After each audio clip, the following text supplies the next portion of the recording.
Hello, everybody. This is probably not going to be a very funny video today because we're going to talk about some very high-level stuff. What I'm going to tell you is going to fly in the face of a lot of teachings, and that's okay. I'm not doing what other people are doing. I understand that we're in the same field, and there are other people that are making large contributions to the field, and all of this and that and the other. I'm just telling you the way that it's seen here. And rather than dealing with much in the way of, we'll deal with some theory, but what we want to do today is deal with stuff we can test, right? Because it doesn't matter what Fred and Betsy have seen. What have you seen? That's what counts. What about us, the rest of the world, huh? So what I want you to do right now is test something for me. Tell me, right now, is it more true for you to tell me I am, or is it more true for you to tell me there's a sense of being? Check for yourself. Does it feel more true to tell me I am, or is it more true to just simply state there is a sense of being? Now, I don't know what you came up with, but I've asked this question a lot of times. And every single time I have asked it, I have gotten back the answer, a sense of being. That I can report there's a sense of being. Now, I want you to notice something here is that I'm caught by language. I can't not use a pronoun. I can't not say I. So I'm going to be caught in a pronoun, and that's just the way of the dream. It's the way of language. It's not true. It's just I'm caught by it because I can't tell you the truth. Neither can anybody else. And that's what's important to understand. Even this today, that what I'm going to tell you is not going to be true, but it's going to be so close that it will work for you. And that's my real concern here.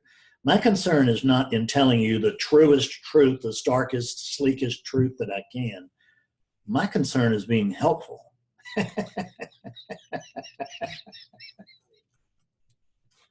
So if I have to teach you a provisional truth today and then come back a year from now and say, look, what I showed you then was not true, or that truth that I told you about was not true, but here's the real truth, then that's what God has done for thousands of years. So there's nothing untoward about that. But what I want to tell you today is I'm not going to come back. That I think, I don't know what I'm going to do, right? I have no idea. I have no idea what this unit's going to do. I'm not in control of it. It'll do whatever it does.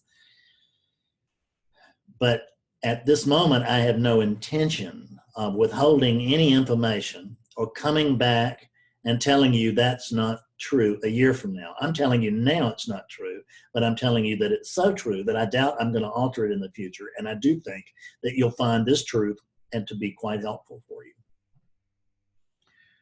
So there is just a sense of being. Isn't that what you can actually report? I mean, I know everybody seems to think that they can, if I walk into a room full of 100 non-dualists and I say, tell me, what's the one thing you know if you don't know anything else? 100 hands will go up and they'll say, I know that I am, if I don't know anything else. And at that point, I'm going to have to tell them, well, you know more than I do. Now, don't get me wrong. I'm certainly not here telling you that I'm not. I couldn't tell you that I'm not because it'd have to be something to tell you that I'm not.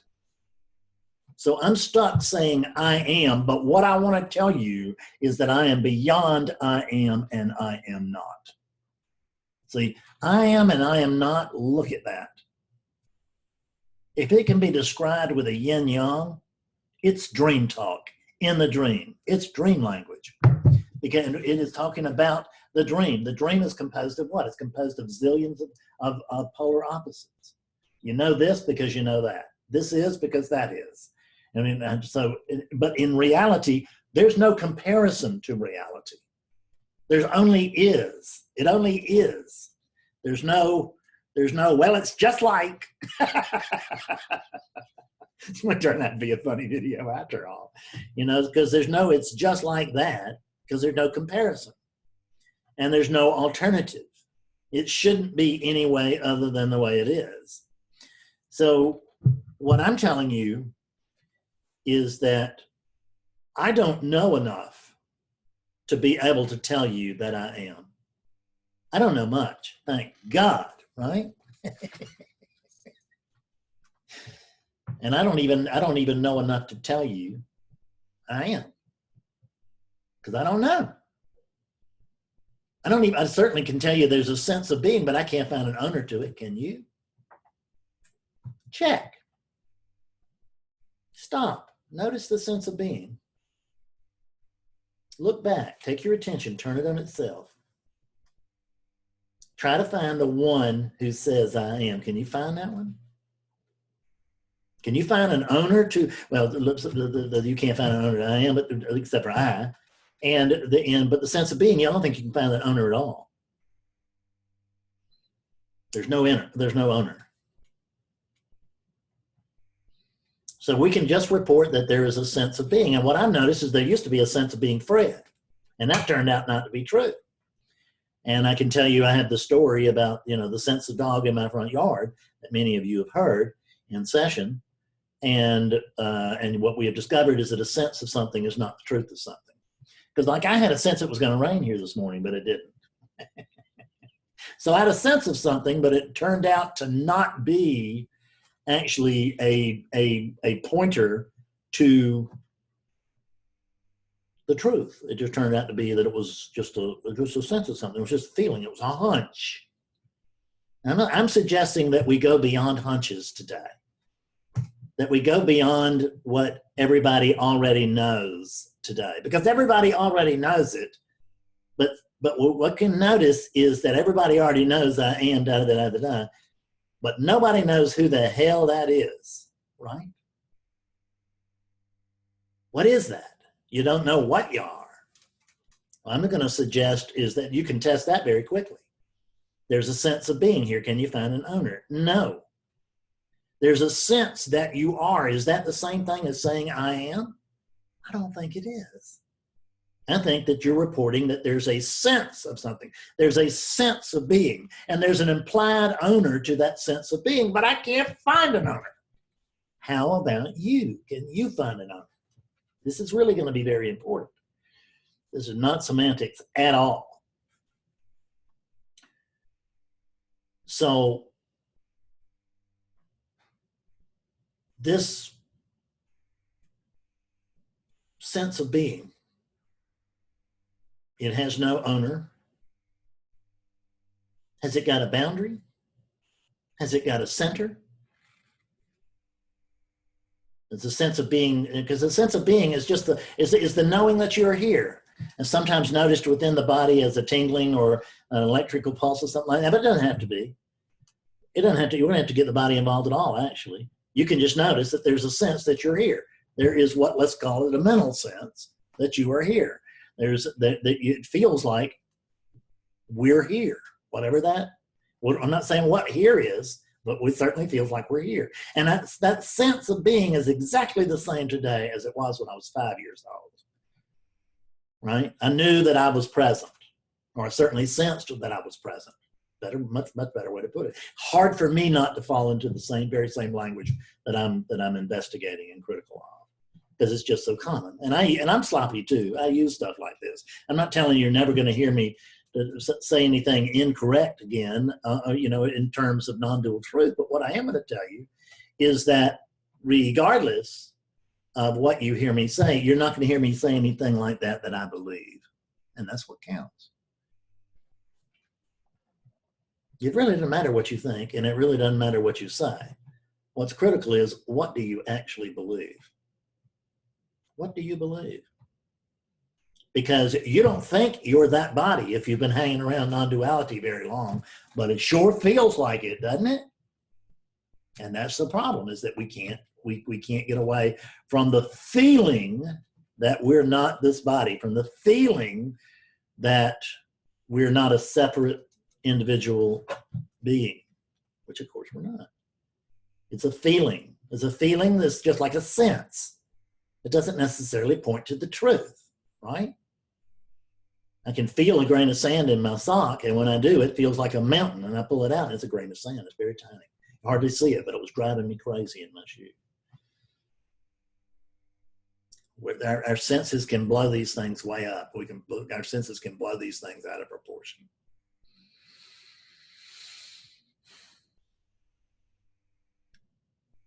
Here's something I want you to check with me right now. Just check it.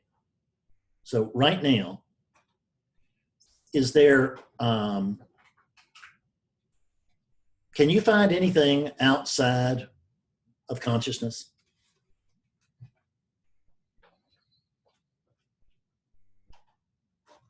Is it possible to find anything outside of consciousness? I mean, just as you think you found something that's outside of consciousness, and I speak of consciousness in the sense of this localized sense of consciousness, this sense of attention. So let me put it this way. Can you find anything outside of your attention? Is it possible for you to find anything outside of your attention? No, because just as you do, you'll notice that it's in your attention. Just as you think you do, it's automatically, by definition, it's now in your attention.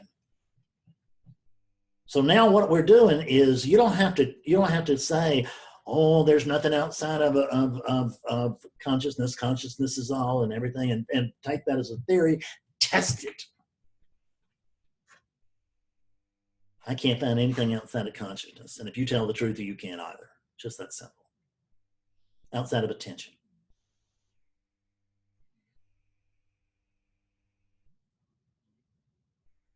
So we can't find anything outside of attention.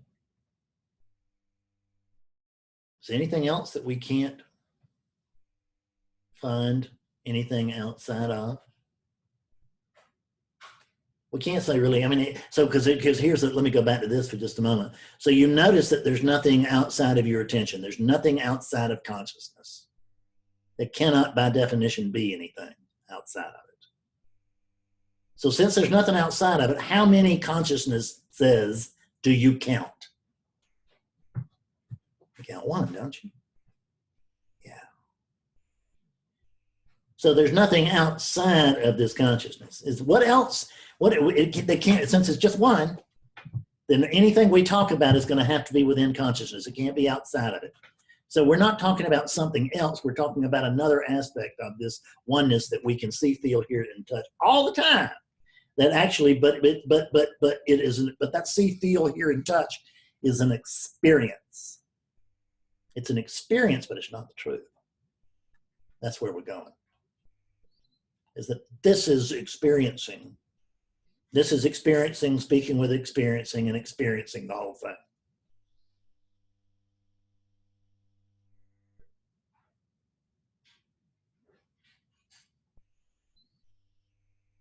What else is here that there's just one of? We're just saying what else, because we'll see it's the same, but for the moment, what else is here that there's just one of that we can't find anything on the outside of it? How about spaciousness? I don't mean the space that holds the air, that holds the oxygen. I mean spaciousness itself. I just mean spaciousness. It's a little slightly different. Space is something that is a concept that is the first thing you make up. As after I am, there's time and space that need to be invented. They're the first two things you invent. So spaciousness, but I'm going to say space. Now that we've explained spaciousness, I'm going to use the word space because it's just so much easier to use. And again, we're not necessarily out to stay on the truth all the time. We're out to try to be helpful, right? That's what we're trying to do, is be helpful. So can you find anything outside of space?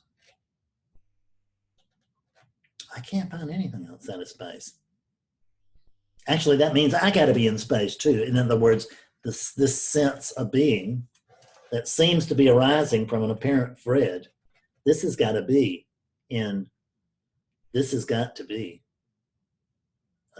occurring within space. What's watching this video is also occurring within space. The whole setup, the whole non-dual philosophy is occurring, or at least appearing, within space. All of this is, these are appearances. It's the world of appearances. That means it's the world that is, it means the world that's experienced. So we're not going to say it's not true. We're not going to say it's not real. We don't want to say the world is not real. It's as real as anything else. This unit's as real as anything else, but it's no more real than anything else. And the truth is that I can't find anything outside of space. So everything here is appearing within space, is it not? It's a rising and falling. Everything rises and falls within consciousness, and everything rises and falls within space. And just look at it, just check. Every object that ever was and ever will be, it's not here, and then arises within space, and then it's not here. Right? It goes right back to where it came from eventually, which is the nothingness.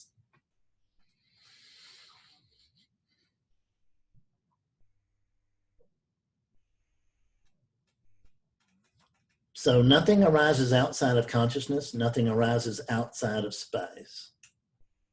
Have you ever heard anything like you are the awake space, you are the conscious space, you are the spacious awareness, the conscious awareness, the conscious spaciousness, the spacious awareness, anything? Have you ever heard anything like that? What do you think they were talking about? You think they might have been talking about this space? You think it's possible they were talking about this consciousness? How many consciousness did you count? Consciousness says, did you count? You counted one, didn't you? How many spaces do you count? You count one, don't you?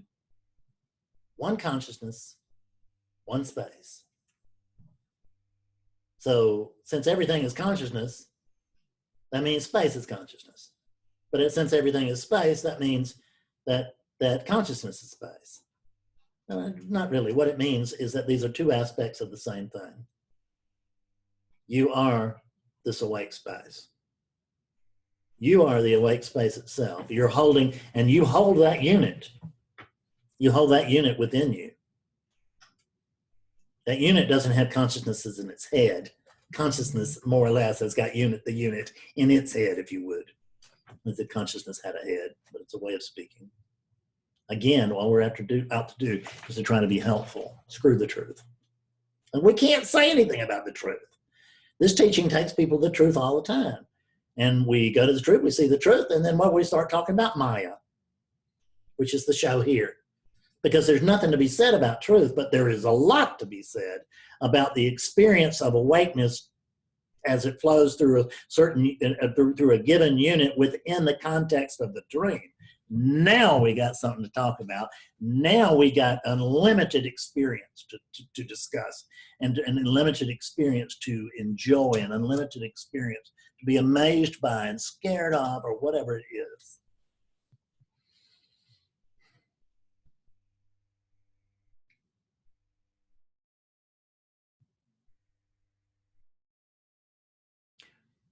This sense of being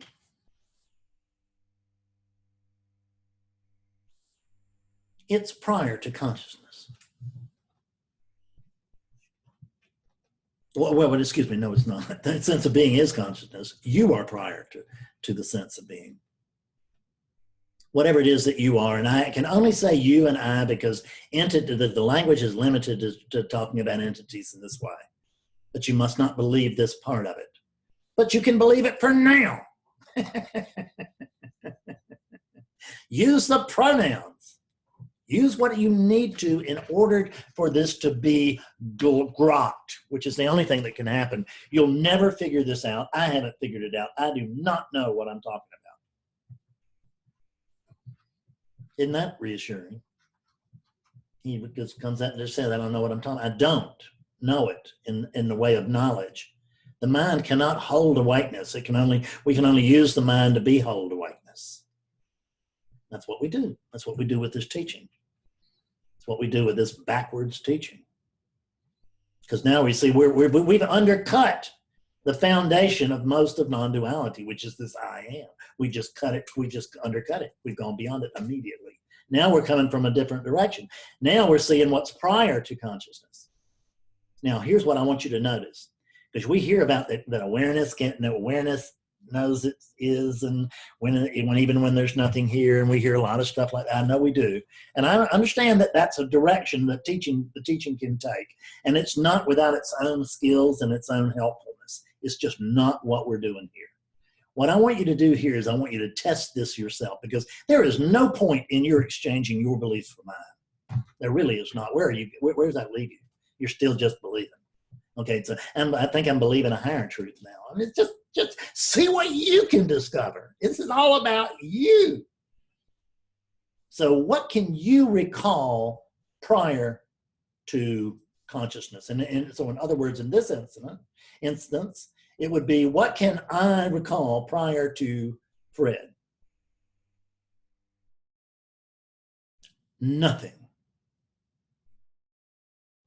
I know there's some of you that go and say, well, I can remember, I can remember this or that and the other, but you ain't remembered nothing until there's consciousness. Check it. Just check for yourself. Be honest with yourself, though, okay? No new age stuff. Just check and see if you really, really, really, truly remember anything prior to it. I mean, we hear all this stuff, how we sit on clouds and we make our choices, and we're going to come back as good guys or bad guys, or skillful guys or unskillful women, or whatever. I don't remember sitting on that cloud. I don't remember anything about it. I don't remember making any choices. I don't remember anything at all prior to consciousness. Now, with the advent of consciousness, there was the sense of being, which the moment that there is this sense of being, and that's the last truth, and then there's the saying I am, and that's the first story. That's the first story. It's the first story, and it's the story upon which all of the stories are built. And there's another way to put this. It's the first lie. And it's the lie upon which all of the lies are built. When Lord said to Moses, I am that I am, that is as good as it gets. That's as close as it gets in language. Now, I'm not talking about language. I'm talking about what's prior to language. Because there's a sense of being, but do you notice you can't describe what that is? Do you notice that you can't find an owner to the sense of being? You can't find a center, you can't find a middle, you just can't find, there's just a sense of being. There's just a sense of being.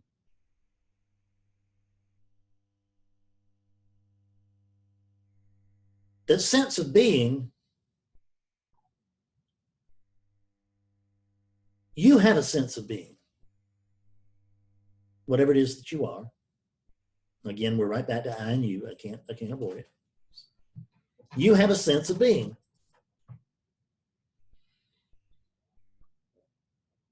Does that mean that you are?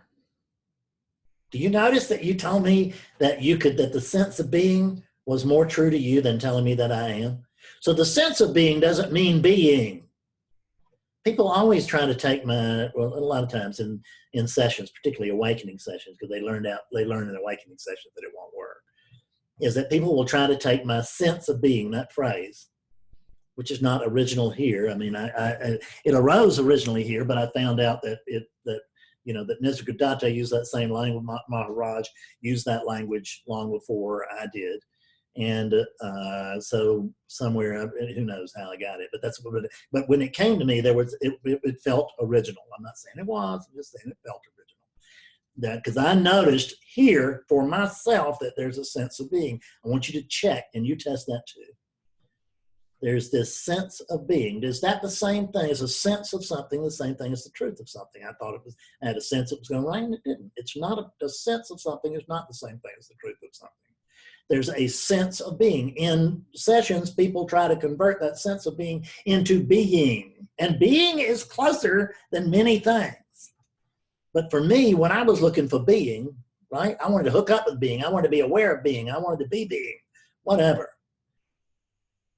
But I had taken being and I had turned it into a subtle noun. And I was looking for this being. I figured that being. I mean, I knew it wasn't an old man in a on a throne or anything like that. But I thought it might be some old woman that lived down the street. But I knew that she wasn't here. Right?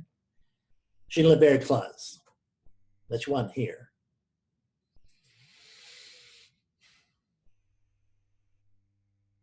The sense of being is not the same thing as being. It just isn't.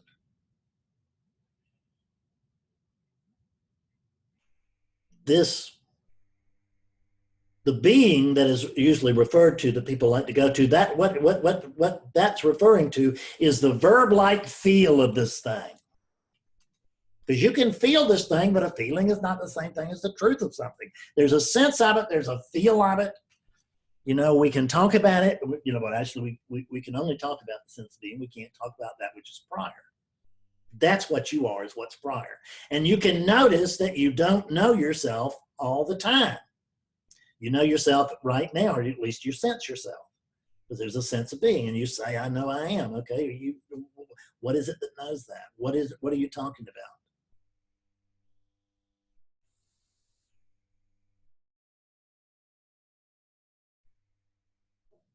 This sense of being rises and falls, doesn't it? Because you can't remember anything prior to your character. I can't remember anything prior to Fred. I can't remember anything prior to this unit. I just can't. Because there's nothing there. In the absence of the sense of being, nothing can exist. Yet somehow, you still are. Don't try to figure that out. Just feel it. You can't not be. You are actually, let's just call it the field of potential. You're the field of potentiality for all things. That's what you are. You're the field for the potential. You are the field of potentiality for all things. All things stem from you, but you're not all things. They're not other than you, but you're not them. You own the house of manifestation, but you are not limited to the house of manifestation. You own the house, but you're not the house. But the house is not other than you. You are the house, but you're not limited to it. You're much, much more. Or actually, we could say you're much, much less. That would be accurate too, wouldn't it? You just don't always know yourself. You know yourself when one of these pops in. This body is a consciousness tree, and it bears the fruit of consciousness. And when one of these trees, don't ask me how, I don't know how, I'm just telling you what works. When one of these bodies begins to grow, when this tree of consciousness tree begins to grow within manifestation, appears to grow, however it works, consciousness arises simultaneously. It comes with the consciousness tree. Consciousness is the fruit of this tree, of this body. Consciousness is literally the fruit of this body. And with consciousness, there's oh yeah, I am. That's the feel. Is it the truth? What I want to try to do is unsettle you from everything you think you know. Because that's what this is. This is an unteaching. It's not a teaching. I call it a teaching because I'm stuck in the language with everybody else, and that's what comes out this unit's mouth. But it's not true. This is not a teaching. This is an unteaching. I am everybody else is teaching. I'm out here wildly trying to unteach what everybody thinks they know.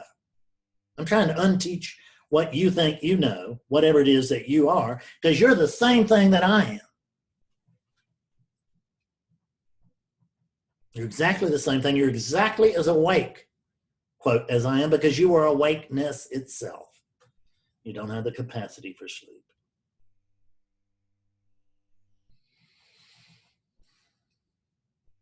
But this awakeness is prior to consciousness, awareness. When I speak of awareness and consciousness, I speak of two different things. I don't mean that there's any separation, because consciousness springs from awareness. But consciousness needs awareness. There's no consciousness, there's no memory, anything until there is first consciousness. So consciousness desperately needs awakeness, but awakeness doesn't need consciousness.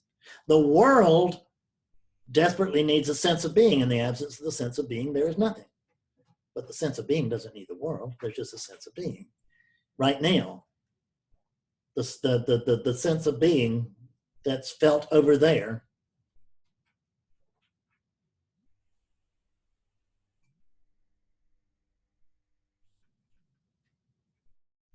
can you use sense of being?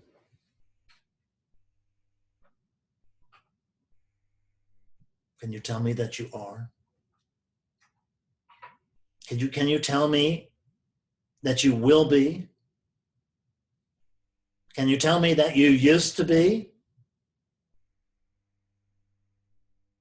You can tell me there's a sense that you are. That's what you can accurately report. Let's get as truthful as we can here. There's a sense that you are.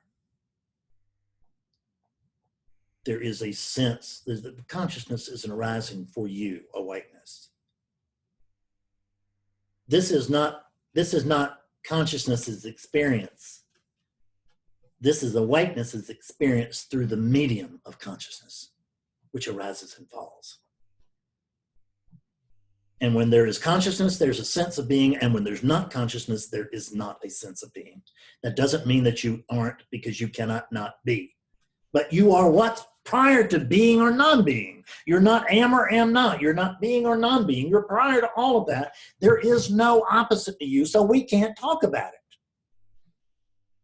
We can talk about conscious and unconscious. We can talk about manifested and unmanifested. We can talk about Fred and no Fred. There are all these opposites, but we cannot talk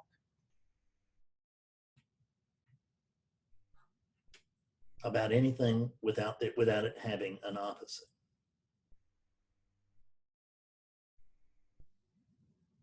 So I hope this will just wake you up to the fact that you may not know what you think you know. Let's hope that you don't resist that. Embrace it. Jump for it. Because if there's something that if you've actually got it wrong, then there's a chance that you can get it right. You can't see what's right until you see what's wrong. That's the reason that much of an awakening session, I take people through and show them what they're not. Only then do I show them what they are. And I don't tell people what they are. What's the point in that?